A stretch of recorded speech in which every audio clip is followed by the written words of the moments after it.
It's a great touring bike, this thing.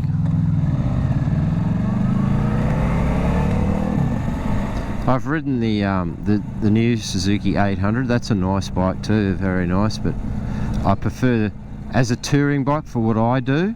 If I was young and wanted to do heaps of off-roading, yeah, I'd buy the 800. But now I'm at the age I am now, and I've had 30 years of riding trail bikes in the bush. I just like to do tours around Oz now. That's me. Just long distance trips. I'm getting back into. I used to do a lot of them when I was younger, in my 20s. Road bikes all over Australia, bloody everywhere. And now I'm sort of got my second wind of it again. I'm getting into it again. Did the Cairns trip earlier in the year in June. And Rolly's coming in April 2024, so he's not long. It's 5 months away, isn't it? 6 months. Rolly will be here again, and we're going back. I'm going back to Cairns again. I'm taking him up to Cairns and back on the bikes. So I'll be on this, and he's going to ride the MT 07. He's happy to do it, so I reckon he's a brave man riding that bike all the way up there. But there you go. Oh, she's not too bad, the MT-07. Like, I can do a weekend trip on that. Like, I have set it up for long distance travel, the 07. I can do an overnight trip on it, like a day ride somewhere, stay overnight and then home again. But day after day out in the open road, going a long distance trip, yeah, I think I'd probably get a bit sick of it. Gives me sore knees now too, that MT. It's a bit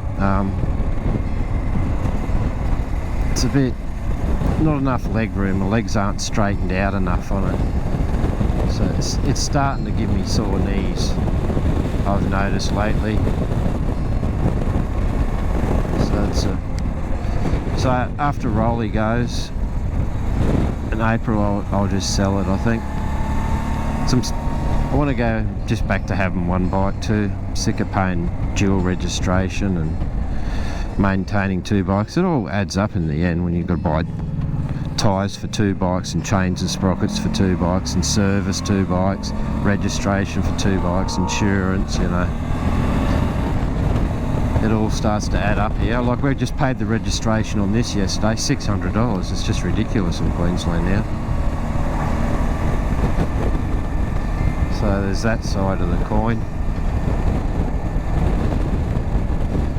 So yeah, I think I'm just gonna, I really like the Suzuki, I really do. And I've been searching online lately for my next bike, but nah, I think I'm just gonna keep this, and I want to test this famous Suzuki reliability. Like, I've seen a few of these lately for sale online for about, like, quite older ones, like around the 210, 209 models, 650s with like 150, 160,000 kilometers on them, and they're still sitting at $4,000. There seems to be a baseline $3,000 or $4,000 for older bikes in this country for some reason, if they're still good, in still good running order. But you know, I've seen on a lot of forums and on, you see in the comments section sometimes on YouTube, whether they're telling the truth or not, but I've seen quite a few Americans claim to have put a couple of 100,000 miles on these 650s. So, but they are very, very famous for being a very well built, reliable bike, these little V-strom 650s. And after working on it myself, they're a very well built bike. I mean, this thing rides superb. Like, it's nearly, what, 78,000 kilometers to 216. So it's 8 years old, nearly, and there's no rust on it, there's no corrosion, like, everything's in really good order, the suspension's nice on it, it's still good, there's nothing wrong with the suspension. At least you can adjust the preload on these Gen 2 V-Stroms, so that's handy. The newer ones, there's no adjustment at all. But the Generation 2, I think a lot of people prefer the Gen 2 just because of that. I think the Gen 2 is a very good bike. But all V-Stroms are pretty good, you know. They had some STATA issues with the earlier ones, didn't they? A couple of relay issues, but they were sorted out.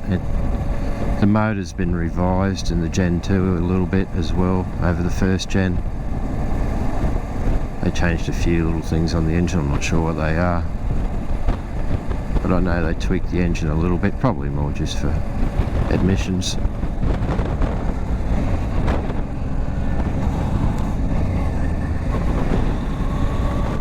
Nice piece, you get nice fish there at the bait and tackle. There's a fish and chip shop in there as well. There's a few just little shops. There's a pub here. Oh, there's the tavern. There's Calypso's restaurant around the Calypso Bay's just over that way a bit. Or is it up ahead? Yeah, but it's not. There's a caravan park here. It's mostly people come to launch their boats and go fishing here. Families like to come down for picnics and stuff.